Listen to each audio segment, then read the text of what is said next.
अस्सलाम वालेकुम। मेरी कहानी सुनने वाले लिसनर्स एंड रीडर्स आप सब कैसे हैं? मैं अल्लाह ताला के यहाँ पूरी उम्मीद हूँ कि आप लोग अपनी फैमिलीज़ के साथ दुनिया के जिस कोने में जहाँ कहीं भी आबाद होंगे, आप लोग खुश होंगे, शाद होंगे, आबाद होंगे। इस वक़्त आप सब नॉवल क्रिएशन के प्लेटफ़ॉर्म पर सुन रहे हैं नमल। नमर अहमद का लिखा हुआ एक खूबसूरत नॉवल। आइए शुरू करते हैं। आखिरी फ़ैन तुम्हें ही मुबारक हो गाज़ी। अब बताओ मज़ीद कितना असला चाहिए? दूसरा स्टूल खींचकर उसके हमरा बैठा और रुख भी उसकी तरफ फेर लिया। जेल से निकलते ही फारस ने उसे फ़ोन करके असला मंगवाया था, जो उसने अरेंज करके दे भी दिया था। असला नहीं चाहिए। फिर? मैं शादी कर रहा हूँ। खाली कैन हाथ में घुमाते उसने चेहरा मोड़कर अहमर को देखा। अहमर का पहले तो मुंह खुल गया, फिर उसने बंद कर लिया। फिर इस बात में 2-3 दफ़ा सर हिलाया। गुड, मुबारक हो। फारस ने अबरू उठाकर बस यही वाले अंदाज में उसे देखा। और क्या पूछूं? नाराज़ी से सर झटका, फिर छत को देखते ज़रा सा सोचा। वैसे कौन है ये बेचारी जिससे तुम शादी करने जा रहे हो? फारस चंद लम्हे सोचता रहा, फिर गहरी सांस ली। चुड़ैल से। ना करो बई। अहमद ने नाक से मक्खी उड़ाई। अब इतनी कोई बुरी शक्ल की भी नहीं होगी जो उसे चुड़ैल कहा जाए। पता है, ये सब लड़कियां। बोलते बोलते एकदम उसे ब्रेक लगी। स्टूल से झटके से उठा, निहायत बेयकीनी से फारस को देखा, जो हनूस बैठा कैन को हाथों में घुमा रहा था। वो वो चुड़ैल। ना करो यार, वो प्रोसिक्यूटर जुमर यूसुफ। उसके कंधे को झंझोरता वो वापस स्टूल पे बैठा। आंखें अभी तक बेयकीनी से फैली थी। मगर क्यों? दिमाग तो ठीक है? वो हैरान परेशान सा पूछे जा रहा था। दफतन डोरबेल बजी। खाना मंगवाया था, ले आओ, फिर बात करते हैं। उसने कैन डस्टबिन की जानिब उछालते दरवाजे की तरफ इशारा किया तो अहमर को चारों नचार उठना पड़ा। 15 मिनट बाद वो दोनों लाउंज के सोफों पे आमने सामने बैठे थे। मेज पे टेक अवे के डब्बे खुले पड़े थे और खाना खत्म हुआ चाहता था।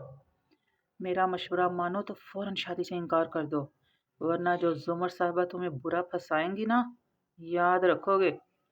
फारस ने बेजारी से नाक से मक्खी उड़ाई। नहीं कर सकता इनकार। उसके बाप के एहसान है मुझ पे। वो ना होते तो मैं यहाँ ना होता, और उनकी बेटी ना होती तो वाकई तुम यहाँ ना होते। बको मत। वो टिश्यू से हाथ साफ करते पीछे होकर बैठा, बाजू सोफे की पुश्त पे लंबा सा फैला लिया। ओपन किचन की सीमत देखते वो कुछ सोच रहा था। वैसे एक बात सोचने की है, अगर उसको तुमसे। फारिस ने निगाहें उसकी जानिब फेर कर घूरा। अहमद रुका। अगर उनको तुमसे। तस्दीक करते बात जारी रखी। एतराफ़ी जुर्म करवाना है या तुम्हें मुजरिम साबित करना है, तो उसके लिए शादी करने की क्या ज़रूरत है? मतलब ये काम तो किसी और तरीके से भी हो सकता है ना? मुझे मालूम है वो क्यों शादी करना चाहती है। जब आखिरी दफ़ा वो जेल में मुझे मिलने आई थी तो उसने कहा था, अच्छा है, जेल तोड़ो और बाहर जाओ, दोबारा शादी करो और उस बीवी को भी मार दो। तुम वाइफ किलर्स की साइकी। पता नहीं, कुछ ऐसा ही बोला था उसने। हल्के से सर झटका तो अहमद का मुंह खुल गया। तुम तुम उनके नजदीक वाइफ किलर हो? और बीवी को कत्ल करने वाले हमेशा यही तो करते हैं। अहमद ने पुरजोश अंदाज में सोफे के बाजू पे हाथ मारा। वो पहले कत्ल के इल्जाम से बच जाएं तो दोबारा शादी करते हैं, और दोबारा कत्ल करते हैं दूसरी बीवी को। वो समझती है कि तुम उन्हें भी मारने की कोशिश करोगे और पकड़े जाओगे। नहीं, उसे अच्छे से पता है कि मैं उसे नहीं मारूंगा, मगर बाकी दुनिया को तो नहीं पता। मतलब? अहमद ने उलझ कर उसे देखा। वो 2 उंगलियों से थोड़ी के बाल नोचते कह रहा था, वो मुझे जुमर यूसुफ के इरादा कत्ल के जुर्म में फंसाना चाहेगी। वो वाकयात को अपनी मर्जी से तरतीब देगी, ऐसे कि दुनिया मान ले फारस गाजी ने फिर से जुमर को कत्ल करने की कोशिश की है। इस दफ़ा लोग इसका यकीन कर लेंगे। अहमद दम बखुद बैठा सुन रहा था। जरा देर को खामोशी छा गई, फिर उसने गोया जुर्जरी ली।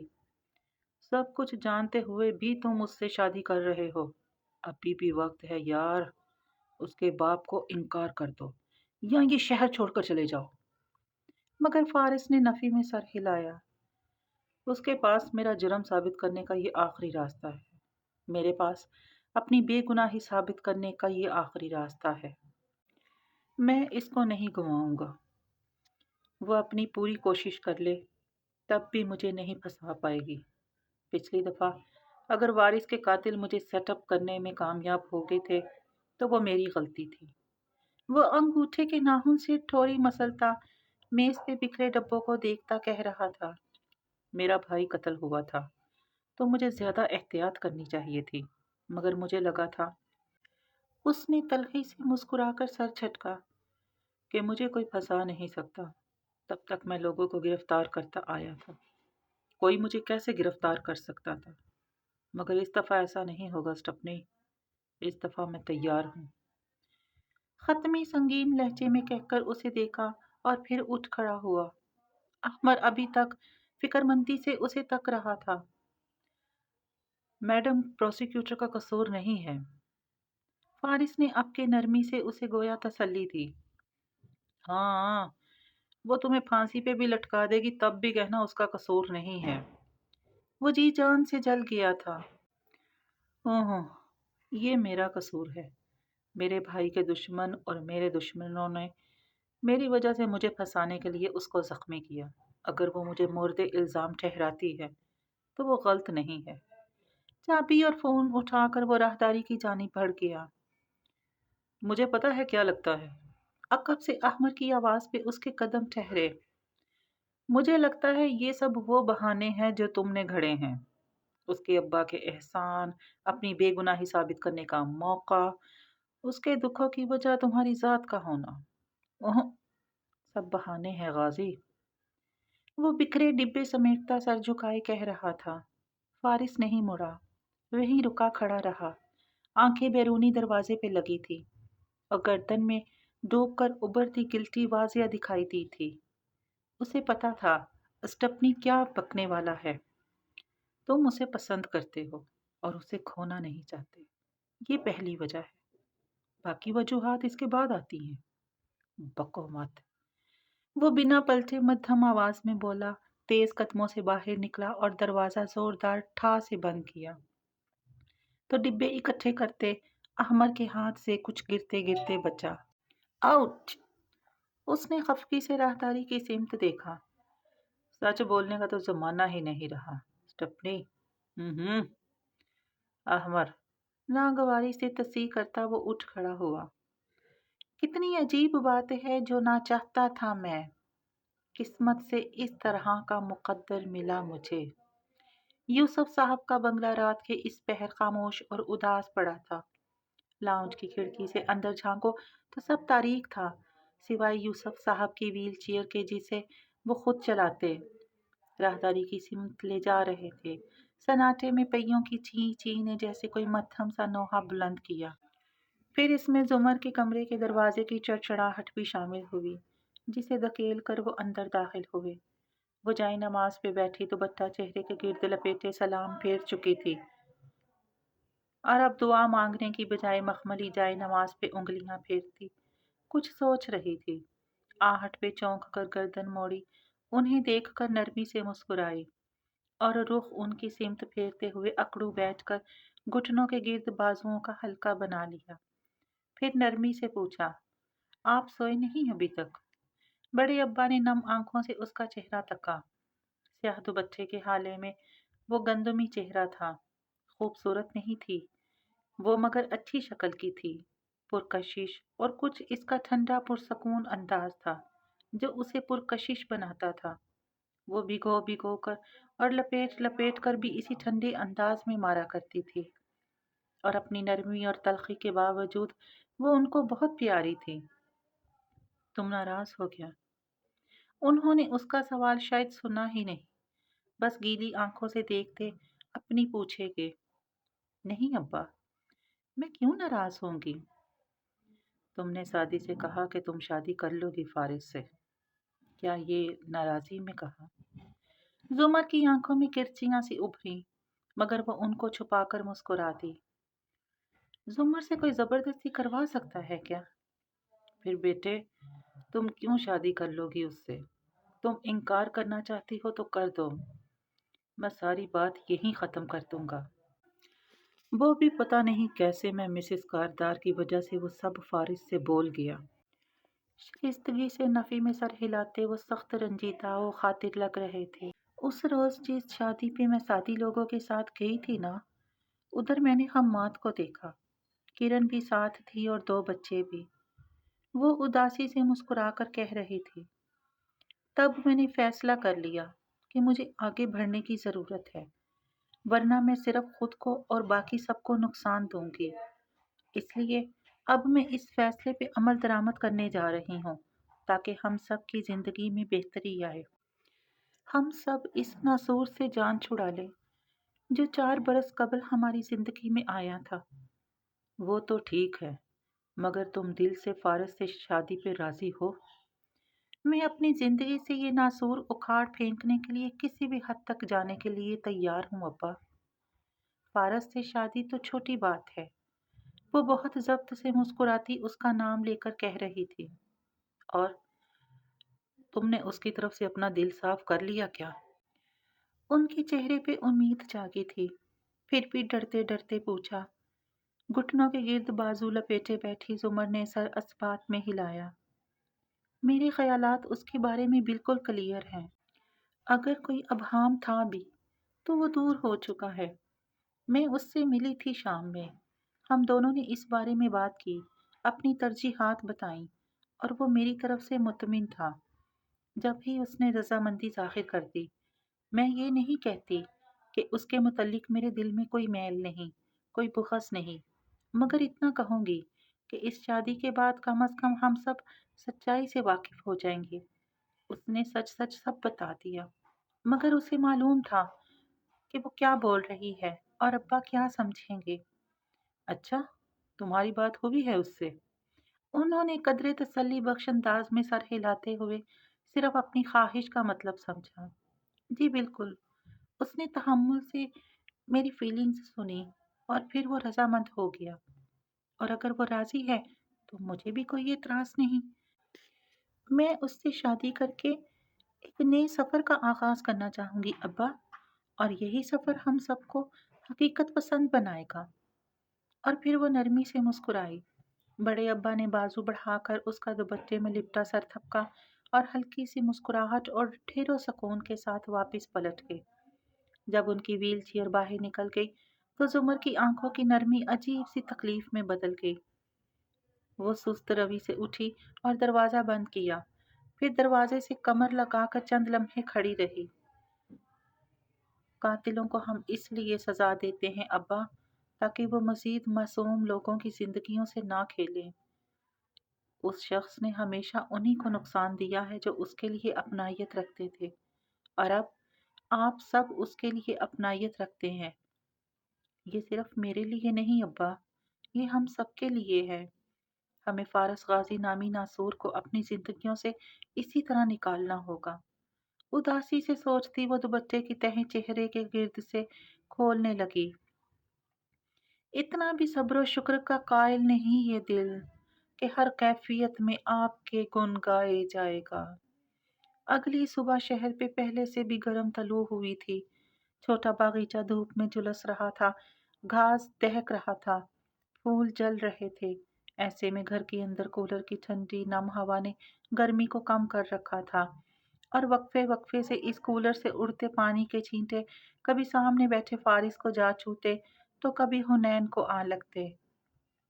ندرت لینڈ لائن کا ریسیور کان سے لگائے بات کر رہی تھی، اور ٹیک لگا کر ٹانگ پہ ٹانگ جمائے بیٹھا فارس، جس کا ایک بازو صوفے کی پشت پہ پھیلا تھا، انہیں دیکھ رہا تھا۔ مقابل صوفے پہ پیر اوپر کر کے بیٹھی حنین گھٹنوں پہ آم کی پلیٹ رکھے بیزار سی کاشی کاٹ رہی تھی۔ جی، یہ فارس نے ہی مجھ سے کہا ہے بڑے ابا، ندرت نے کہنے کے ساتھ فارس کو دیکھا۔ جی، وہ اسی اتوار کی بات کر رہا ہے۔ جی ابا، میں نے بھی اسے کہا تھا کہ اتوار بھی صرف 3 ہی دن ہے، مگر اس کا کہنا ہے کہ وہ دیر نہیں کرنا چاہتا۔ آپ زمر سے پوچھ کر بتا دیں، اگر اسے کوئی اعتراض نہیں ہے تو۔ وہ رک کر بات سننے لگی۔ چہرے پہ سکون اور خوشی تھی۔ جی ابا ٹھیک ہے، میں فارس کو بتا دیتی ہوں۔ شکریہ ابا۔ فون رکھ کر وہ اس کی جانب مڑی۔ وہ کہہ رہے ہیں نکاح کے لیے اتوار کا دن ٹھیک ہے، مان گئے ہیں۔ فارس نے تعجب سے ابرو اکٹھے کیے۔ اپنی بیٹی سے بات کیے بغیر؟ ان کا کہنا ہے کہ جب دوسری طرف سے تاریخ مانگی جائے تو انکار نہیں کرنا چاہیے۔ پہلے 2 دفعہ بھی تو یہی ہوا تھا نا، اب وہ ڈر گئے ہیں۔ مگر تم مجھے بتاؤ، اتنی جلدی مچانے کی کیا ضرورت تھی؟ وہ فرصت سے اس کی طرف متوجہ ہوئی۔ زیادہ دیر کی تو شاید میں اپنا ذہن بدل لوں۔ ہلکے سے شانے اچکا کر وہ کولر کی سمت دیکھنے لگا۔ 2 دن میں کیا تیاری ہوگی؟ مانا کہ صرف گھر کے لوگ ہیں، مگر کچھ تو کرنا ہی ہوتا ہے۔ امی، میرے کپڑے بھی لینے ہیں، حنین نے کانش کھاتے لقمہ دیا۔ میرے کپڑے بھی، اندر سے سیم نے گلا پھاڑ کر پکارا۔ ہاں، بس زمر کا ڈریس لوں یا نہیں؟ تم لوگوں کی چیزیں پوری ہونی چاہیے۔ اٹھو، نماز پڑھو۔ جل کر کہتی گھٹنوں پہ ہاتھ رکھ کر اٹھی اور کمرے کی طرف چل دی۔ ابھی بھی وقت ہے، انکار کر دے ماموں۔ حنا نے سنجیدگی سے اسے مخاطب کیا۔ میں سن رہی ہوں حنین، فضول بکواس مت کیا کرو، اٹھو، نماز پڑھو۔ اندر سے امی کی خسیلی آواز یہاں تک آئی، مگر وہ سکون سے آم کی کاش کو دانتوں سے منہ کے اندر لے جاتی رہی۔ میں انہیں انکار نہیں کر سکتا، ان کے مجھ پہ احسان ہے۔ اس نے آواز دھیمی کر لی۔ حنین پیلے رس والے ہاتھوں سے چھلکوں کی پلیٹ اٹھائے کھڑی ہوئی اور کچن میں چلی گئی۔ جب واپس آئی تو ہاتھ منہ دھلا ہوا تھا۔ سنجیدگی سے اسے دیکھتی اس کے قریب صوفے پہ بیٹھی۔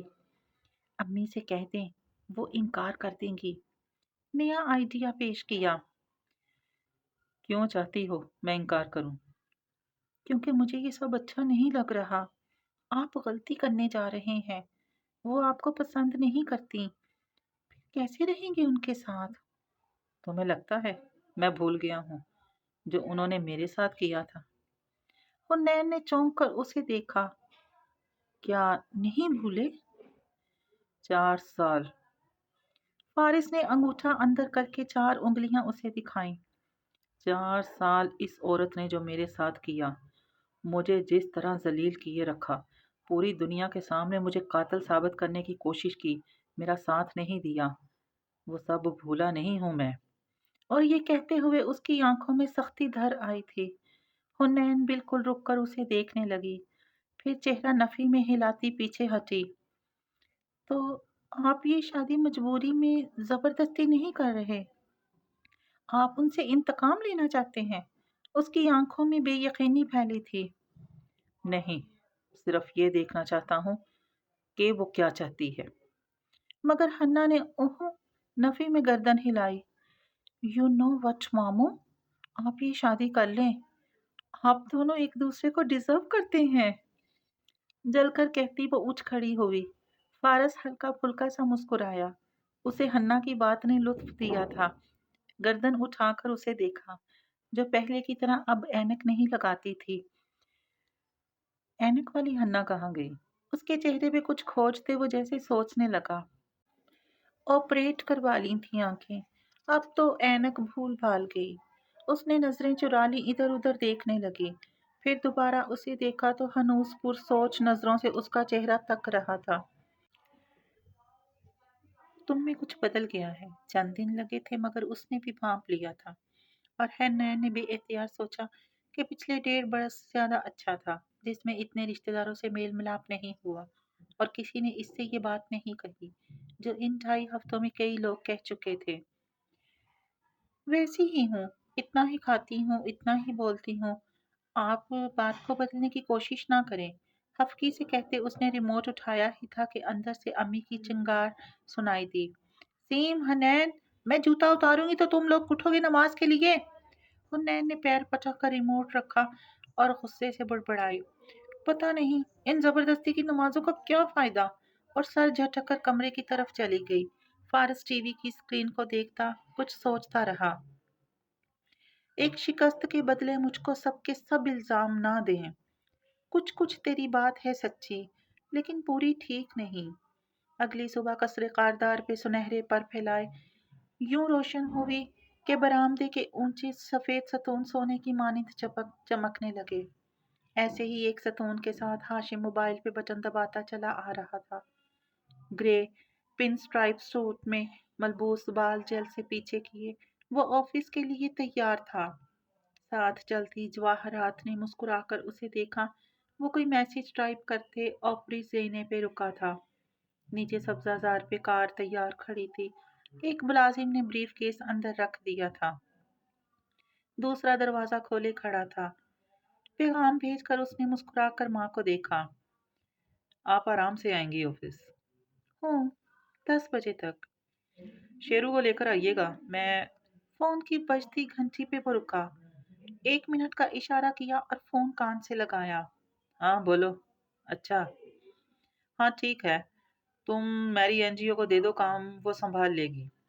فون بند کر کے جواہرات کا گال چومنے آگے بڑھا کہ وہ جھٹکے سے پیچھے ہٹی۔ ہاشم پہلے حیران ہوا، پھر جواہرات کی بے یقینی سے پھیلی آنکھوں کو دیکھا تو گہری سانس لے کر سر جھٹکا۔ مجھے اس شادی والے معاملے نے مصروف کر دیا، ورنہ میں آپ کو بتانے والا تھا۔ کیا تم نے کہا؟ میری این جی او؟ وہ ششدر سی اسے دیکھ رہی تھی۔ اب تک آپ کا غصہ ٹھنڈا ہو جانا چاہیے۔ کیا تم نے کہا میری این جی او؟ وہ مضطرب مگر بلند آواز میں بولی۔ میں نے اسے ڈی پوچ نہیں کروایا، اس کی ایجنسی سے بھی بات نہیں کی۔ آپ سے کہا تھا کروں گا، مگر نہیں کیا۔ مجھے فیکٹری میں کچھ لوگوں کی نگرانی کروانی تھی۔ میری سے بہتر یہ کام کوئی نہیں کر سکتا، تو میں نے اسے روک لیا۔ تم یہ کیسے کر سکتے ہو ہاشم؟ جواہرات کا اضطراب غصے میں ڈھلنے لگا۔ کیا تم بھول گئے اس نے میرا نیکلس چرایا تھا؟ وہی نیکلس جو 1.5 ہفتے سے شادی کے پاس ہے۔ بات چوری کی ہے، اس نے اعتراف جرم بھی کر لیا تھا۔ یہی بات اس کو زیادہ قابل اعتبار بناتی ہے ممی۔ اس نے چوری کی مگر پھر جھوٹ نہیں بولا۔ وہ کتنے سال ہمارے خاندان کے ساتھ وفادار رہی ہے۔ اس کا بچہ بیمار تھا، اس لیے اس نے یہ کر دیا۔ تم کیسے اس کو دوبارہ کام پہ رکھ سکتے ہو؟ مجھے یقین نہیں آ رہا۔ وہ اب تک بھی یقین تھی۔ ریلیکس ممی، صرف 1 مہینے کی بات ہے، میرا کام ہو جائے میں اسے واپس بھجوا دوں گا۔ وہ پھر کوئی ایسی حرکت کرے گی ہاشم، تمہیں اس پہ اعتبار نہیں کرنا چاہیے۔ کیوں فکر کرتی ہیں؟ ہاشم سب سنبھال لے گا، صرف 1 مہینہ ہی تو ہے ممی۔ اس کے کندھے کے گرد بازو رکھ کر گویا تسلی دی اور مسکرا کر الوداعی کلمات کہتا برآمدے کے زینے اترنے لگا۔ جواہرات سفید پریشان چہرہ لیے کھڑی اس طرح بھی انداز میں لوکٹ انگلی پہ لپیٹ رہی تھی۔ 1.5 سال لگا اسے ہاشم کی وفادار ملازمہ کا بھروسہ توڑنے میں۔ اتنی مشکل سے ایسے اس سے جرم کروایا کہ اس کے فرشتوں کو بھی علم نہ ہو سکا کہ اس کا اصل جرم کیا تھا، اور اس سب کے باوجود بھی وہ اسی شہر میں تھی، مگر وہ کھلم کھلا اس کی مخالفت بھی نہیں کر سکتی تھی۔ ہاشم کو شک ہو گیا تو نہیں۔ وہ نفی میں سر ہلاتی اندر کی طرف مڑ گئی۔ ہاشم کی کار جب مرکزی گیٹ تک آئی تو ایک دوسری کار اندر داخل ہو رہی تھی۔ ڈرائیونگ سٹیئرنگ کے پیچھے بیٹھی شیرین کا چہرہ دیکھ کر ہاشم کے ماتھے پہ بل پڑ گئے۔ ایک اشارہ ڈرائیور کو کیا، دوسرا مقابل کار میں موجود شیرین کو۔ ڈرائیور نے کار سائٹ پہ لگا دی اور باہر نکل گیا۔ چند لمحے بعد پچھلی نشست کا دروازہ کھول کر شیرین ساتھ بیٹھی۔ وہ صبح کی مناسبت سے سفید بنا آستین کی اونچی قمیض اور بیچ ٹراؤزر میں ملبوس تھی۔ سنہرے بال چونچ کی صورت چہرے کے اطراف میں آتے، سائٹ کی مانگ اور سنہرے چہرے پہ شدید فکر مند سی کیفیت۔ میں تمہیں 3 دن سے کال کر رہی ہوں، تم اٹینڈ نہیں کر رہے۔ اس کی طرف چہرہ کر کے بیٹھی مضطرب سی کہنے لگی۔ ہاشم، میں سونیا کی ماں ہوں، میرے ساتھ ایسا مت کرو، میں اس کے بغیر کیسے رہوں گی؟ وہ سر جھکائے موبائل پہ بٹن دبا رہا تھا۔ آخری بات پہ ہاتھ رکا، سخت نگاہیں اٹھا کر اسے دیکھا۔ تمہیں یہاں اس لیے بٹھایا ہے تاکہ ملازموں کے سامنے تماشا نہ بنے۔ شیرین نے بے اختیار چہرہ موڑ کر دیکھا۔ دور کھڑا ڈرائیور، داخلی گیٹ پہ مامور سیکورٹی اہلکار۔ تمہارے پاس 5 منٹ ہیں، جن میں سے تم 2 ضائع کر چکی ہو۔ جو کہنا ہے کہو۔ اور 6 منٹ سے پہلے تمہیں میری کار سے باہر ہونا چاہیے۔ میں نے فلائٹ آگے کروا لی ہے۔ سوموار اور منگل کی درمیانی رات کو جانا ہے، صرف 1 مہینے کے لیے۔ پلیز سونی کو میرے ساتھ جانے دو۔ سونی تمہارے ساتھ نہیں جائے گی، بات ختم۔ تنے ابرو اور خشک لہجے کے ساتھ اس نے کہا تو شہرین کے چہرے کی پریشانی بڑھ گئی۔ ہاشم، 1 ہفتے سے میں نے سونی کو دیکھا تک نہیں ہے کیونکہ وہ تمہارے گھر میں ہے۔ میں وہ اپنے باپ کے گھر ہے اور اب یہیں رہے گی۔ میں اس کی ماں ہوں۔ یہ بات تمہیں میرے خلاف اس لڑکے کی مدد کرنے سے پہلے سوچنی چاہیے تھی۔ تلخی سے کہتے ہاشم نے اسے سر سے پاؤں تک دیکھا۔ اس نے ہاشم اور اپنے درمیان سیٹ کا فیبرک بے بسی سے بھینچا۔ وہ میرا دوست ہے اور میرے کئی کام کر چکا ہے، میں صرف اس کا فیور لوٹا رہی تھی۔ وہ تمہارا دوست ہے، مجھے اندازہ نہیں تھا کہ وہ تمہارے خلاف کچھ کر رہا ہوگا۔ میں تو اسے کوئی ایڈونچر سمجھی تھی۔ ہر چیز ایڈونچر نہیں ہوتی شیری، درستی سے کہتے اس نے دور کھڑے ڈرائیور کو اشارہ کیا۔ اسے کہو جو اس نے میرا چرایا ہے وہ واپس کر دے، تو میں سونی کو تمہارے ساتھ جانے دوں گا، ورنہ نہیں۔ وہ تو مجھ سے بات بھی کرنے کا روادار نہیں۔ وہ تمہارے 5 منٹ تمام ہوئے، اب جاؤ۔ اور موبائل اٹھا کر بٹن دبانے لگا۔ شیرین بے بسی سے اسے دیکھتی رہی، پھر دروازے کی طرف مڑی، اسے کھولا اور ہیل والا پیر زمین پہ رکھا ہی تھا کہ سر جھکائے موبائل پہ بٹن دباتا ہاشم دھیمے سے بولا، اور وہ میرا دوست نہیں ہے۔ ہاشم کے دل سے جو اتر گیا سو اتر گیا۔ شیرین ایک پاؤں روش پہ رکھے دروازہ پکڑے چند لمحے کو بالکل سن سی رہ گئی، گلے میں آنسوؤں کا گودا سا پھنسا، مگر پھر آنکھوں کی نمی اندر جذب کر کے وہ گردن کڑا کر باہر نکلی اور دروازہ دے مارنے والے انداز میں بند کیا۔ کار زن سے آگے بڑھ گئی تو وہ مڑی۔ پتھریلی سڑک اوپر جاتی تھی اور اٹھان پہ کسرے کاردار تھا۔ پرعزم آنکھوں سے اس نے اس اونچے محل کو دیکھا اور قدم قدم اوپر چڑھنے لگی۔ اس گھر میں ابھی ایک اور شخص تھا جو اس کی مدد کر سکتا تھا۔ نہ گواؤ ناو کے نیمے کش، دل ریزہ ریزہ گنوا دیا، جو بچے ہیں سنگ سمیٹ لو، تنے داغ داغ لٹا دیا۔ یوسف صاحب کے بنگلے میں وہ صبح پہلے سے زیادہ مصروف طلوع ہوئی تھی۔ لاؤنج میں بڑے ابا ویل چیئر پہ بیٹھے بار بار فکر مند نگاہ اٹھا کر زمر کے کمرے کی سمت دیکھتے تھے جہاں سے آوازیں آ رہی تھی۔ فجر کے ساتھ ہی یہ ہلچل شروع ہو چکی تھی اور اب تک جاری تھی۔ صداقت، یہ باکس پکڑاؤ۔ صداقت، یہ کتابیں اس کارٹن میں ڈالو۔ صداقت، یہ گیریج میں رکھاؤ۔ ساتھ میں زمر کی ہدایات بھی سنائی دے رہی تھی۔ بڑے ابا خاموشی مگر بے چینی سے راہداری پہ نگاہیں مرکوز کیے بیٹھے اس دوسرے جوتے کا انتظار کر رہے تھے جو زمر نہیں پھینک رہی تھی۔ دفتن وہ آتی دکھائی دی، رف کپڑوں میں ملبوس، بالوں کا جوڑا بنائے، دونوں ہاتھوں میں خاکی کاٹن پکڑے اس نے لاؤنج کے فرش پہ کاٹن دھرا اور صوفے پہ بیٹھ گئی۔ صداقت، کاٹن کا 4 ٹکڑوں والا ڈھکن بند کرتے اس نے آواز دی۔ وہ بھاگا آیا، ساتھ ہی ڈکٹ ٹیپ اور کینچی اسے تھمائی۔ اس میں میرے اہم ڈاکومنٹس ہیں، جب فارس صاحب کے گھر جاؤ تو ان کو میرے دوسرے سامان کے اوپر رکھنا، کسی چیز کے نیچے نہ دے دینا۔ ٹیپ سے ڈھکن کو سیل کرتا وہ سادگی سے ہدایات دے رہی تھی۔ جی باجی۔ وہ تابع داری سے سر ہلا رہا تھا۔ جب کارٹن بند ہو گیا تو اسے اٹھا کر گیرج میں رکھنے چلا گیا۔ وہ اٹھ کر کمرے میں واپس جانے لگی کہ ابھی اور بہت کام رہتا تھا۔ یہ کن کاموں میں لگی ہو؟ وہ اکتا چکے تھے۔ زمر گہری سانس لے کر ان کی طرف مڑی۔ آپ نے خود ہی کہا کہ سنڈے کو میری شادی ہے، تو اپنا سامان پیک کر رہی ہوں۔ کیا تمہیں برا لگا ہے؟ اگر کوئی اعتراض ہے تو بتاؤ۔ میں ابا، مجھے کوئی اعتراض نہیں، پریشان مت ہوں۔ میں نے آپ کو پہلے بھی کہا تھا کہ مجھے جلد شادی سے کوئی مسئلہ نہیں، مجھے بس آپ کی فکر ہے۔ میں شادی کے گھر چلا جاؤں گا، یہ گھر مہینے کے آخر تک خالی کر دوں گا، اور سب کچھ سمیٹنا تو مجھے ہی ہے نا۔ نرمی سے مسکرا کر ان کے کندھے پہ ہاتھ رکھا۔ تم نے اپنے کپڑے نہیں لیے؟ ان کی پریشانی ختم نہیں ہو رہی تھی۔ بھابھی نے کہا تھا وہ شام کو آئیں گی اور ہم اکٹھے جا کر لے لیں گے۔ وہ نرم آنکھوں سے مسکراتی رسان سے بتا رہی تھی۔ बड़े अब्बा ने मुतफक्किर नजरों से उसका चेहरा खोजा। मगर तुम इस जल्द शादी से खुश तो हो ना? अब्बा, जो बाद में होना ही है तो उसे अभी कर लेना चाहिए। मुझे कोई प्रॉब्लम नहीं। अच्छा, मैं अब अपने कपड़े पैक कर लूं? उनकी तसल्ली करवा के वो आस्तीन फोल्ड करती राहदारी में आगे चलती गई। अब्बा ने बस सर हिला दिया। वो कमरे में आई और खुले सूटकेस को देखा, जिसके साथ हैंगर्स में टंगे कपड़े पड़े थे। उसने उनको हैंगर्स से उतारकर तह करना शुरू किया। तभी राहदारी में कदमों की आवाज आई।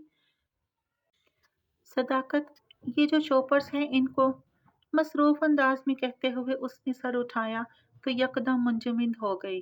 चौखट में सदाकत खड़ा था, सर झुका था, जरा शर्माता जरा हिचकिचाता। दो हाथों में खाकी लिफाफे में लिपटा हुआ कुछ पकड़ रखा था। वो बिल्कुल ठहर कर उसे देखने लगी। बाजी, वो जो मेरी चाची आई थी ना उस दिन गांव से, कल वो फिर आई थी। उसको बताया था कि बाजी की शादी होने वाली है। ये वो गांव से लाई थी आपके लिए। वो कदम कदम चलता उसके करीब आया और खाकी लिफाफे में लिपटी शय बढ़ाई। ये, जुमर ने उसे थामा और लिफाफा हटाकर देखा। अंदर शीशों और कढ़ाई वाली शॉल थी। हमारे यहाँ जी बेटियों को शादी पे ये ज़रूर दी जाती है, तो मैंने चाची से कहा कि एक बाजी के लिए भी ले आए। उंगलियां मडोड़कर सर झुकाए शर्मा शर्मा कर सदाकत कह रहा था, और जुमर बस हाथ में पकड़ी शॉल को देख रही थी। ये बहुत खूबसूरत है सदाकत। वो बमुश्किल फीका सा मुस्कुराई। चाची को शुक्रिया कहना, मगर तुमने खामखा इतना खर्चा किया। मेरी शादी खलक में कोई फंदा सा लगा, कोई आम शादियों की तरह थोड़ी है। पर बाजी, शादी तो एक ही दफा होती है, जैसे भी हो। उसने कोई फलसफा घड़ना चाहा, मगर नहीं घड़ पाया। सो जल्दी से शॉपर्स उठाने लगा। इनको बाहर रखाता हूँ जी। वो चला गया और जुमर खड़ी उस शॉल को देख रही थी। आंखों में किरचियां सी चुभ रही थी। तकलीफ थी। फिर शॉल हाथों में पकड़े वो एकदम बाहर निकली। राहदारी में वो ठहरी। अब्बा व्हील चेयर पे बैठे टीवी देख रहे थे। अब्बा, मैं ये शादी नहीं करूंगी। ये असली शादी नहीं है। मैं सिर्फ उसको बर्बाद करना चाहती हूँ।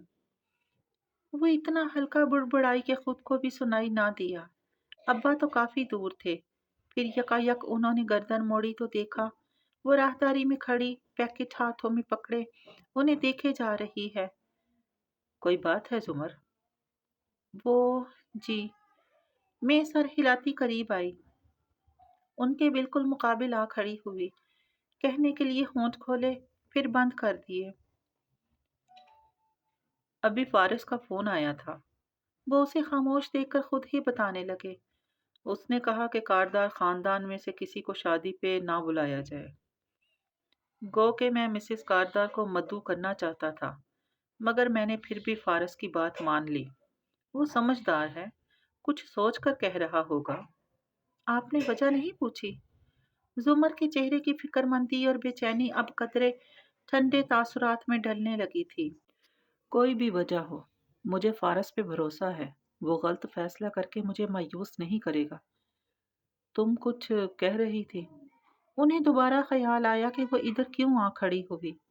जुमर ने गहरी सांस ली। जी, मैं ये दिखाने आई थी, देखें सदाकत क्या लाया है मेरे लिए। ठंडे नरम मिजाज में कहती वो पैकेट खोल कर उनको दिखाने लगी। सदाकत अंदर आया तो वो दोनों शॉल खोल कर देखते उस पे तबसरा कर रहे थे। वो शर्मा कर किचन की तरफ बढ़ गया। कोई तावीज़ हो रद्दे बला का, मेरे पीछे मोहब्बत पड़ गई है।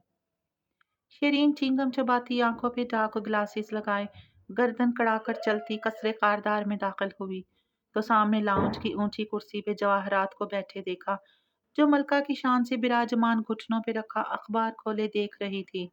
आहज पे निगाहें उठाकर देखा, सामने शहरीन खड़ी थी। गुड मॉर्निंग मिसेस कारदार। सोनी कहाँ है? सन ग्लासेस ऊंचे करके बालों पे चढ़ाते उसने इधर उधर देखते पूछा। ये शादी को लैपटॉप का पासवर्ड देने के बाद पहली दफा था जब वो इस घर में दाखिल हुई थी, और इसीलिए जवाहरात से निगाहें मिलाने से एतराज कर रही थी। अपने कमरे में। और यकीनन तुम इस बात से वाकिफ होगी कि सोनी को यहाँ से लेकर नहीं जा सकती। वो फिर से अखबार पढ़ने लग गई। शरीन ने सुलगती नजरों से उसे देखते जैसे बहुत जब्त किया। बिल्कुल। हल्के से कंधे उचकाए और सीढ़ियां चढ़ने लगी। हील की टिक टिक हर जीने के साथ ऊपर चलती गई। जवाहरात मुस्कुराते हुए अखबार पढ़ती रही। ऊपर रेलिंग के साथ खड़ी शरीन ने नीचे देखा, जरा सा मुस्कुराई और फिर पूरे एतमाद के साथ नौशेरवां के कमरे के बंद दरवाजे पे मुट्ठी से दस्तक दी। निगाहें नीचे बैठी जवाहरात पे मरकूज थी, जिसने यकीनन दस्तक के महल्ले वकूअ का अंदाजा कर लिया था, मगर कोई रद्दी अमल नहीं दिखाया। शेरू, दरवाजा खोलो, मुझे तुमसे बात करनी है। तीसरी दस्तक के बाद उसने पुकारा, तभी दरवाजा खुल गया। सामने नौशेरवां खड़ा था। ट्राउजर और शर्ट में बाल उड़े उड़े से थे। आंखें सुर्ख हो रही थीं। वो नींद से जागा था और शैरी को देखकर पूरा जाग गया था। वो कुछ कहे बिना अंदर चली आई, गर्दन घुमाकर कमरे का जायजा लिया और फिर आराम से एक काउच पे बैठ गई। टांग पे टांग जमाए पैर झलाते हुए शेरू को देखा।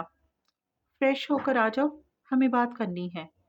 अंदाज नरम मगर तहक्कुम से भरपूर था। वह जुज़बुज़ सा उसे देखता बाथरूम की तरफ चला गया। सोनिया वाले मामले में मैं आपकी मदद नहीं कर सकता। आपको मुझसे उम्मीद नहीं रखनी चाहिए। चंद मिनट बाद उसके सामने बेड के किनारे पे बैठा धुले धुलाए चेहरे वाला शेरू अबरू तने कदरे खुश्की से कह रहा था। अलबत्ता लहजे की खुश्की ज़बरदस्ती थी। बार बार वो नरमी में ढलने लगती और वो उसे फिर से गुस्से और नागवारी में लपेटता। गाहे बगाहे निगाहें उठाकर शरीन के खूबसूरत सुनहरे चेहरे को भी देख लेता। वो इसी एतमाद और इत्मीनान के साथ उसके सामने बैठी थी। नाराज तो मुझे तुमसे होना चाहिए, मगर तुम मुझसे खफा क्यों हो? जो आपने सादी के साथ मिलकर किया, उसे अभी चंद दिन ही हुए हैं।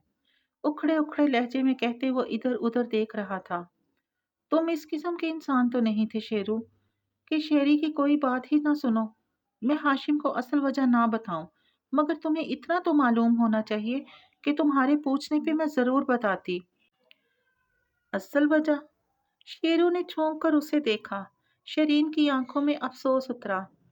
तो क्या तुमने एक दफा भी नहीं सोचा कि तुम्हारी तरह मैं भी इस्तेमाल की जा सकती हूँ? मैं भी ये करने पे मजबूर हो सकती हूँ। मुझे तुम्हारी खुद गर्जी पे अफसोस हो रहा है। और फिर एकदम वो उठ खड़ी हुई। जब तुमने मेरी मजबूरी समझी ही नहीं, तो मेरे बताने का भी कोई फायदा नहीं। तुमने तो मुझे सख्त मायूस किया है शेरू। और वो ताज्जुब से कहती दरवाजे की तरफ बढ़ी। नौशेरवां हड़बड़ाकर उठा। नहीं प्लीज, आप जाएं मत। मुझे बताएं तो सही कि असल बात क्या है। सारी यकड़ नाराजी गुस्सा उड़न छू हो गया और वो एकदम परेशान हो गया था। वो इसकी तरफ घूमी, सख्त नजरों से इसको सर से पांव तक देखा। मैं क्यों बताऊं तुम्हें? तुम कौन सा मेरा यकीन करोगे? तुम भी शादी की तरह मुझे जलील ही करोगे। खफकी से कहती वो खुद ही बैठ गई। अब के नौशेरवां उसके सामने बैठा तो जरा मुतफक्किर होकर बैठा था। सादी ने आपको? उलझते हुए उसने पूछा। मैंने उस दिन सादी को अपना दोस्त कहा, जब तुम और हाशिम सोनी को ड्रॉप करने आए थे। गलत कहा था मैंने, इसलिए ताकि उसे असल बात न बतानी पड़े। कहते हुए उसने गहरी सांस खारिज की। थोड़ी तक आते बालों की चोंच नुमा लट उंगली से पीछे हटाई। वो अचंभे मगर तवज्जो से उसे देख रहा था। साथी मेरा दोस्त नहीं है, तुम मुझे जानते हो। मैं और तुम ऐसे लड़के को कैसे अपना दोस्त बना सकते हैं? उसने कहते नागवारी से नाक से मक्खी उड़ाई। उसके पास मेरी एक वीडियो थी, एक पार्टी की वीडियो। अब तफसील मत पूछना, बस वो वीडियो मुझे स्कैंडलाइज कर सकती थी। मैंने उसे कहा कि वीडियो इस क्लब के सिस्टम से मिटा दो, मगर वो इतनी आसानी से मिटाने वाला नहीं था। मुझसे 5 लाख लिए इस काम के और कहा कि मैं बदले में एक फेवर मांगूंगा। मुझे क्या पता था कि वो बदले में मुझे तुम्हें इस्तेमाल करने को कहेगा। ओह! नफी में सर हिलाते उसने आंखें बंद करके माथे पे उंगलियां रखीं। नौशेरवां बिल्कुल सांस रोके सुन रहा था। दम बखुद, मैं तो उससे मिलती भी नहीं थी। मुझे मॉल में जा लिया उसने सोनी की पार्टी की सुबह और बोला कि ये काम कर तू। मैंने इनकार किया तो उसने कहा, क्या मैंने भी ऐसे ही इनकार किया था आपका काम करते वक्त? ये एक धमकी थी। अगर मैं इनकार करूंगी तो मेरी वीडियो लीक करके मेरा स्कैंडल बनवाएगा। उसके बाद सोनी को हाशिम मेरे साय से भी दूर कर देगा। मैं तुम लोगों से कभी नहीं मिल सकूंगी। और शेरू के चेहरे को देखती वो दिल गिरफ्ती से कह रही थी, लफ्ज तुम लोगों पे नौशेरवां की आंखों में हैरत बरहमी में बदलने लगी। इस बरहमी में सादी के लिए नफरत और शेरी के लिए हमदर्दी थी। वो आपको ब्लैकमेल कर रहा था तो मुझे या हाशिम भाई को क्यों नहीं बताया? हस्बे आदत वो भड़क कर आगे हुआ, गोया उठने को तैयार हो। शेरीन ने गड़बड़ाकर दरवाजे को देखा, जिसके पार नीचे जवाहरात अखबार पढ़ रही थी। उसे लम्हे भर को डर लगा कि ये घामड़ अगर दनदनाता हुआ बाहर निकल गया तो सारी कहानी गई फ्लॉप। हाशिम मेरा कुछ नहीं लगता शेरू, उसने बज़ाहिर बहुत ज़ब्त से कहा, मगर बड़ी बड़ी सब्ज लेंस लगी आंखों में आंसू आ गए। हाशिम मेरा शौहर नहीं है। ऐसे लड़कों से सिर्फ आपके शौहर प्रोटेक्ट करते हैं आपको, और मेरा कोई शौहर नहीं है। मैं सीने पे उंगली रखकर भराई आवाज में बोली, मैं अकेली हूँ, बिल्कुल अकेली। सांस नाक के जरिए अंदर खींचा, उंगली से आंख का किनारा साफ किया। मुझे टिश्यू ला दो, मैं पता नहीं क्यों इमोशनल हो रही हूँ। गीली आवाज से हंसने की नाकाम कोशिश करते उसने चेहरा परे फेर लिया, गोया आंसू छुपाना चाह रही हो। नौशेरवां फौरन उठा और बेड साइड टेबल से टिश्यू का बॉक्स उठाकर उसके सामने किया। आप? उसे समझ नहीं आया कि क्या कहे। थैंक यू, उसने आंखें थपथपाकर साफ की और चेहरा उसकी तरफ फेर कर मुस्कुराई। मैं तुमसे हमदर्दी लेने नहीं आई थी, ना इसलिए आई हूँ कि तुम हाशिम से सोनिया के लिए बात करो, बल्कि मैं तो कहूँगी कि तुम उससे कोई बात ना करो। मैं तुम्हें मजीद तकलीफ में नहीं डालना चाहती, बस तुम मेरी तरफ से दिल साफ कर लो। वो उठ गई, परस की लंबी जंजीर कंधे पे डाली, हल्का सा नौशेरवां के कंधे को थपथपाया और बाहर निकल गई। वो बिल्कुल गुमसुम सा बैठा रह गया। सोनी के कमरे की तरफ जाते वो रेलिंग पे रुकी, चेहरा झुकाकर नीचे झांका।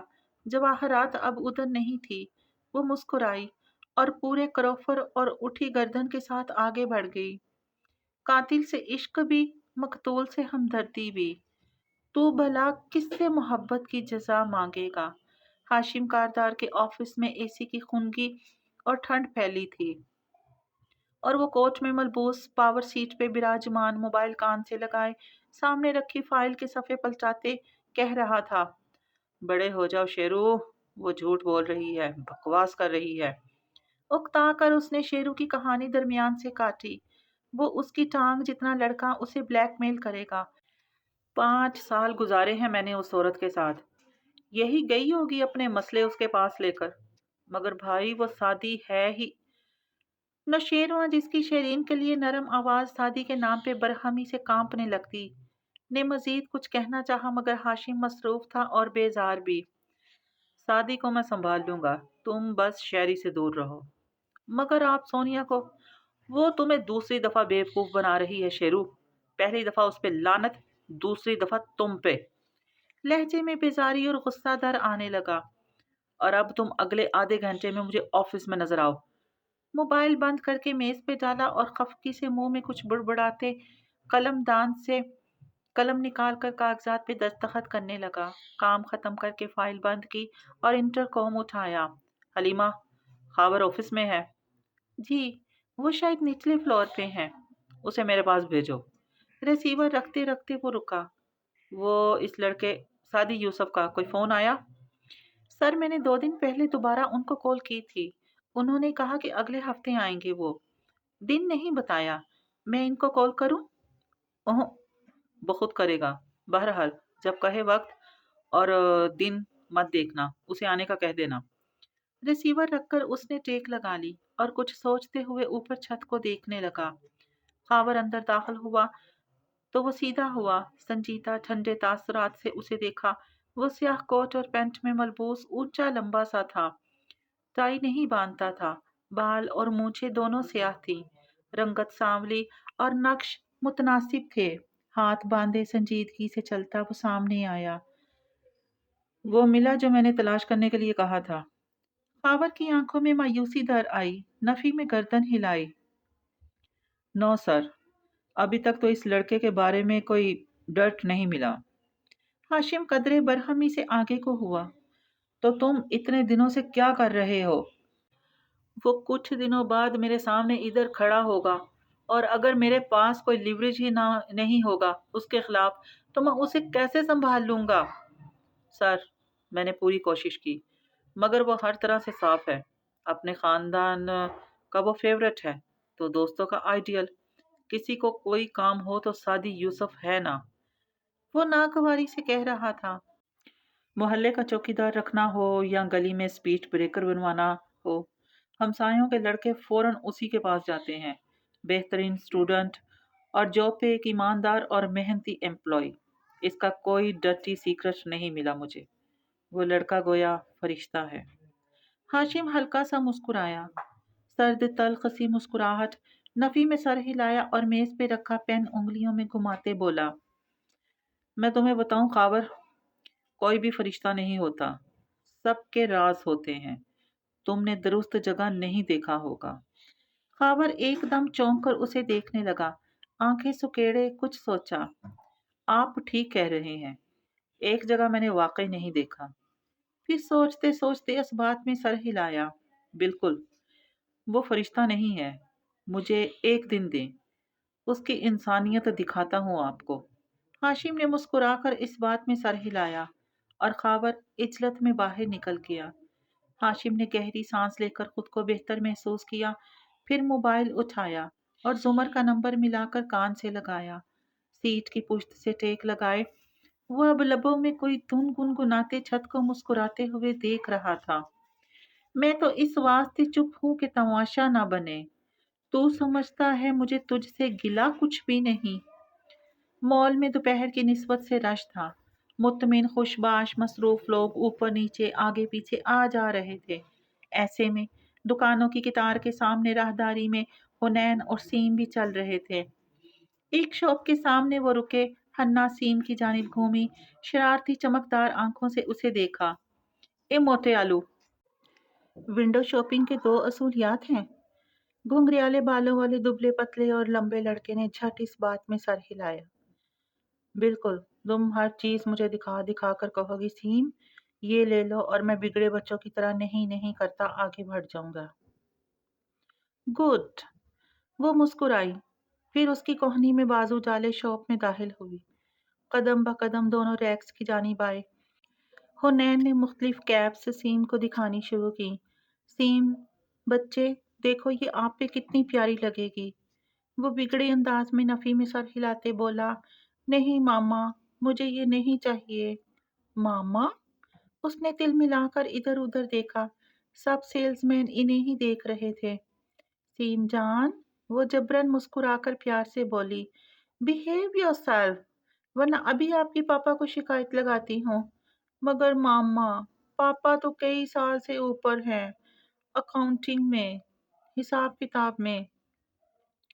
معصومیت سے آنکھیں جھپکا کر بولا، اور اس سے پہلے کہ وہ سارے شغل پہ لعنت بھیج کر اس کا کان مروڑتی، ہینڈ بیگ میں رکھا موبائل بج اٹھا۔ وہ جلدی سے موبائل نکالتی شاپ سے باہر آئی۔ سیم بھی پیچھے لپکا۔ کیا امی اور پپھو نے شاپنگ کر لی؟ کیا وہ بلا رہی ہیں؟ حنا موبائل نکال کر دیکھ رہی تھی اور سیم سوال کر رہا تھا۔ یہ زمر کا موبائل تھا جو ابھی کچھ دیر پہلے اس نے حنا کو اس لیے دیا تھا کیونکہ وہ اور ندرت بالائی فلور پہ نکاح کا جوڑا خرید رہی تھی، اور سیم اور حنین ٹک کر نہیں بیٹھ سکتے تھے۔ ایسے میں ان کو آزاد کرنے سے قبل زمر نے اپنا فون حنا کو دے دیا کہ جب فارغ ہو تو ندرت کے فون پہ بتا دے۔ اب بھی سیم یہی پوچھ رہا تھا، مگر حنین بالکل چپ سی ہو کر بجتے فون کی اسکرین دیکھ رہی تھی۔ ہاشم کاردار کالنگ۔ فون پکڑے ہاتھوں پہ پسینہ آنے لگا، دل زور زور سے دھڑکنے لگا۔ اٹھانا مت حنا، پھپھو کا فون ہے۔ سیم نے تنبیہ کی، مگر جسے دنیا کا بدترین مرض لاحق ہو جائے وہ اور کیا کرے؟ اس نے انگوٹھے سے سبز دائرے کو سلائڈ کر کے موبائل کان سے لگایا۔ ہیلو؟ ہیلو زمر، वो ज़रा झटका था। नहीं, मैं हुनैन। धड़कते दिल और बेकाबू होती खुशी से वो जल्दी जल्दी बताने लगी। असल में हम मॉल में हैं। फुप्पो और अम्मी दूर हैं, सो उनका फ़ोन मेरे पास है। ओके, कैसी हो तुम हुनैन? वो नरमी से पूछने लगा। मैं बिल्कुल ठीक, आप कैसे हैं? वो भी एतमाद से मुस्कुरा कर बोली। ऐसे में वो सीम की तरफ मतवज्जो नहीं थी, जो खफकी से उसे देख रहा था। मैं हमेशा की तरह बहुत अच्छा हूँ। उसके अंदाज पे वो हल्का सा हंसती। तुम्हारा रिजल्ट कब है? अगले सवाल पे हन्ना की मुस्कुराहट फीकी पड़ी। फौरन सीम को देखा, जो बेजार सा खड़ा था। अगस्त में। और वो रुक गई। थूक निकला। सारे लम्हात फिर से आंखों में ताज़ा हुए। इम्तहानी मरकज में हाशिम को बुलाना, फिर वो स्याह और सुनहरी पार्टी। डोंट वरी, तुम्हारा रिजल्ट बहुत अच्छा आएगा। इतना कच्चा काम तो नहीं किया होगा ना हाशिम ने? उसके नरम तसल्ली देने वाले अंदाज पे वो फीका सा मुस्कुराई, मगर पुरजोश एसाब अब ढीले पड़ चुके थे और एफल टावर की रोशनियां भी मांद पड़ने लगी। मैं पुप्पो को जाकर बताती हूँ, वो आपको कॉल बैक करेंगी। वो कॉल बैक नहीं करेगी, मैं 10 मिनट में दोबारा कॉल करता हूँ। और फोन बंद हो गया। क्या कह रहे थे? मुझे खुद नहीं पता कि वो क्या और क्यों कह रहे थे। खुद से उलझती वो आगे बढ़ गई। जब वो इस आउटलेट पे आई जहां जुमर और अम्मी थीं, तो 10 मिनट बीत चुके थे। वो दोनों काउंटर पे खड़ी थी। नुदरत सादा सी सर पे दुपट्टा लिए खड़ी शॉपिंग बैग में मौजूद जोड़े को चेक कर रही थी। कामदार जोड़े का रंग ऑफ वाइट था। जरा सी झलक से हुनैन को अंदाजा हुआ। फिर वो जुमर की तरफ आई, जो बाल आधे कैचर में बांधे सर झुकाए बिल की रसीद पर्स में रख रही थी। उसके फुप्पो कहने पे चेहरा उठाया। वो हुनैन से दराज कद थी, 2 इंच दराज, और ज्यादा जाजिबे नजर भी। बुरी आंखों से हन्ना को देखा और नरमी से मुस्कुराई। वो जब ऐसे मुस्कुराती थी तो हुनैन गुजरे बरसों की सारी तलखी और नाराजगी भूलने लगती। हाशिम भाई का फोन आ रहा है। दोबारा बजते सेल को उसकी तरफ बढ़ाया। जुमर ने मोबाइल सामने करके देखा, फिर गहरी सांस लेकर कान से लगाया। जी हाशिम, कहिए। मसरूफ से अंदाज में वो परस बंद करती गोया हुई। हुनैन बता रही थी आप शॉपिंग कर रही हैं। मुझे गैस करने दें, क्या ये आपकी शादी की शॉपिंग है? वो गोया मुस्कुरा कर पूछ रहा था। जुमर ने फौरन हनैन को देखा। वो हाशिम की बात नहीं सुन सकती थी, मगर जल्दी से बोली। मैंने कॉल अटेंड करके बताया था कि हम मॉल में हैं। एकदम अपना आप मुजरिम लगने लगा, नजरें फौरन झुका दी। हाशिम, आपने कैसे फोन किया? बेतासुर ठंडे अंदाज में पूछती वो हनैन के हमरा चलती बाहर निकली। नुदरत और सीम अगली शॉप में सीम के कपड़ों के लिए चले गए।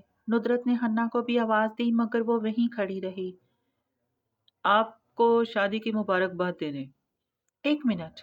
उसने फोन कान से हटाए बगैर बुलंद आवाज में हुनैन को पुकारा।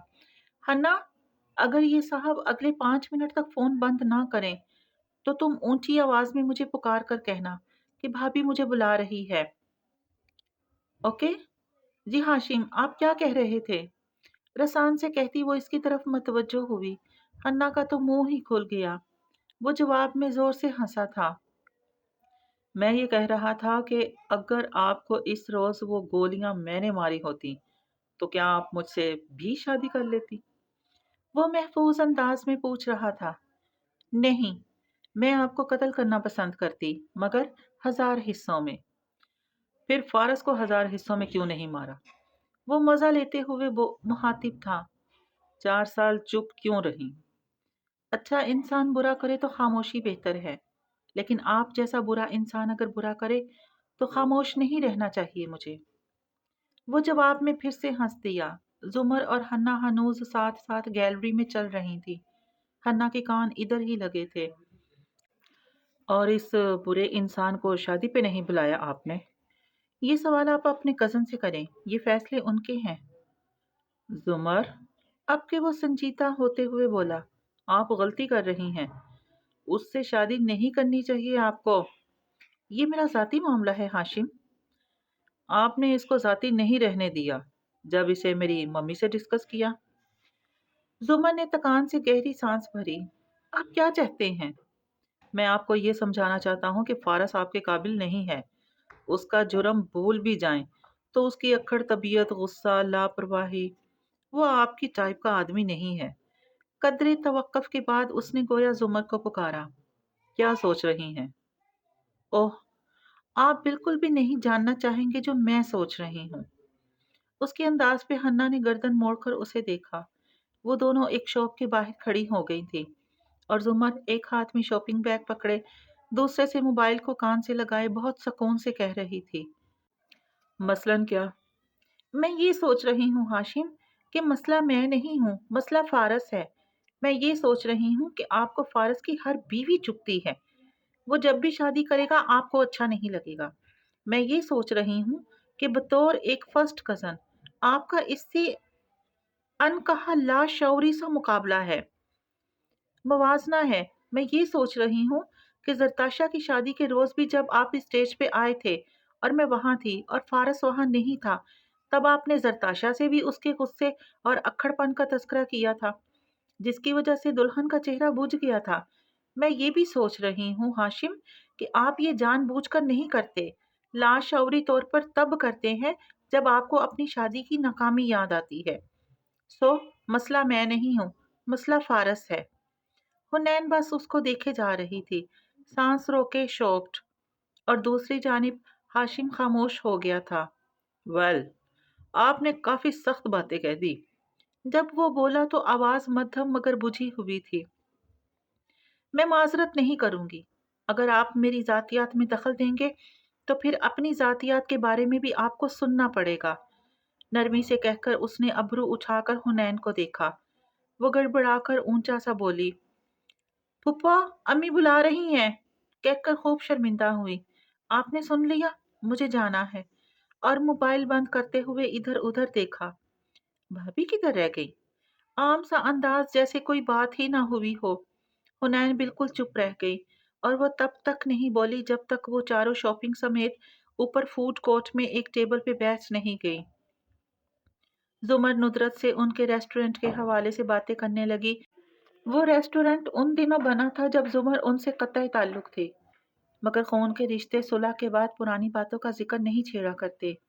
یہ ظاہر کرتے ہیں کہ جیسے کبھی کچھ ہوا ہی نہیں۔ یہی چیز خون کو پانی سے گاڑھا بناتی ہے۔ ندرت اور سیم اٹھ گئے تاکہ سیم کے جوتے لے لیں، تو حنین جوس میں اسٹروک گھماتی نگاہیں جھکائے سرسری سا بولی، ہاشم بھائی نے برا تو مانا ہوگا اتنی سخت باتوں کا۔ ہاشم کے برا ماننے سے کسے فرق پڑتا ہے؟ زمر نے مسکرا کر شانے اچکائے، پھر گردن ترچھی کر کے اسے غور سے دیکھا۔ کسی بات پہ پریشان ہو ہنا؟ وہ چونک کر اسے دیکھنے لگی۔ نہیں، مجھے تو کوئی مسئلہ نہیں۔ چہرہ نارمل رکھنے کی کوشش کی۔ 1.5 سال قبل کی چیٹنگ سے اب کی چیٹنگ تک زمر کچھ بھی نہیں جانتی تھی۔ Are you sure? اگر کوئی مسئلہ ہو تو ضرور شیئر کرنا۔ اس نے نرمی سے ہنا کے ہاتھ پہ ہاتھ رکھا۔ آپ کو ایسا کیوں لگا؟ کیونکہ اب تم بہت خاموش رہتی ہو، پہلے تم بہت بولا کرتی تھی۔ حنین کے ابرو بھینچ کے ایک سخت نظر اپنے ہاتھ پہ دھرے زمر کے ہاتھ پہ ڈالی اور دوسری زمر کی آنکھوں پہ۔ میں اور آپ پپھو کبھی بھی ایک دوسرے سے بہت نہیں بولا کرتے تھے۔ اپنا ہاتھ نکالا اور کرسی دھکیلتی اٹھ کر دوسری طرف چلی گئی۔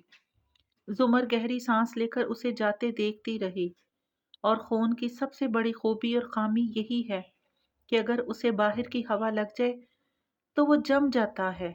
عرب کے اہل زبان اس جمنے کو عقد کہتے ہیں، مگر یہ نہیں بتاتے کہ جمے خون کو کوئی پگھلائے کیسے۔ دنیا کی وسعتوں میں اسے ڈھونڈتا رہا، لیکن خدا میری ذات کے اندر ملا مجھے۔ چھوٹے باغیچے والے گھر کے باہر ابھی رات کا تیسرا پہر تھا۔ گہرے جامنی آسمان پہ ستارے چمک رہے تھے۔ راہداری کے پہلے دروازے سے اندر جھانکو تو بستر پہ چادر تانے سادی سو رہا تھا۔ پھر نہ کوئی آہٹ ہوئی نہ آواز آئی، اور وہ آہستہ سے بازو ہٹا کر اٹھا۔ نیند سے بھری آنکھوں کو مٹھی سے مسلا، ادھر ادھر دیکھا، سائڈ ٹیبل سے موبائل اٹھا کر روشن کیا، फजर में अभी आधा घंटा था। वो लबों में कोई दुआ पढ़ता बिस्तर से उतरा और बाथरूम के दरवाजे के पीछे गायब हो गया। जब बाहर निकला तो कुर्ते शलवार में मलबूस था। हाथ, मुंह और पैर गीले थे। जब वो राहदारी में दबे कदमों चलता बैरूनी दरवाजे तक आया तो नुदरत ने अपने कमरे का दरवाजा खोला। ख्वाबीदा आंखें हैरत से सुकेड़ कर उसे देखा। शादी, अभी तो अजान भी नहीं हुई, तुम जल्दी क्यों उठ गए? क्या अलार्म जल्दी बज गया? मैं तो अलार्म नहीं लगाता अम्मी, आपको नहीं पता। उसे जैसे मासूम सा ताज्जुब हुआ। तो फिर कैसे उठे हो? मैं बस अल्लाह ताला से रात में कह देता हूँ कि मुझे सुबह उस वक़्त जगा दीजिएगा, तो अल्लाह ताला मुझे जगा देते हैं। और सादगी से मुस्कुराया। इमाम साहब की तबीयत रात फिर ख़राब थी। मैंने कहा कि सुबह मैं इमामत कराऊं, इसलिए जल्दी जा रहा हूँ। अच्छा, खैर से जाओ। उन्होंने शायद कुछ पढ़कर फूंका और फिर हुनैन और सीम के कमरे तक गईं। बुलंद आवाज में डांटना शुरू किया। कोई शर्म हया है तुम दोनों में? उठो, कुरान पढ़ो, नमाज पढ़ो।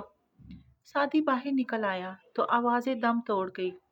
कॉलोनी की सड़क वीरान अंधेर पड़ी थी। सादी ने ताज़ा हवा को महसूस करते सर उठाकर देखा।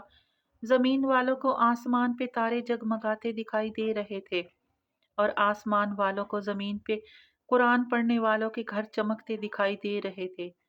ये अंधेरे की वो घड़ी थी जिसमें सबसे ज्यादा नूर फैला था। उसने हैंड्स फ्री कानों में लगाया, कुरान पेन निकाला। एक सफेद पेन की सूरत का आला जिसकी नोक कुरान के जिस हरूफ पे रखो वहीं से तलावत की रिकॉर्डिंग चलने लगती है।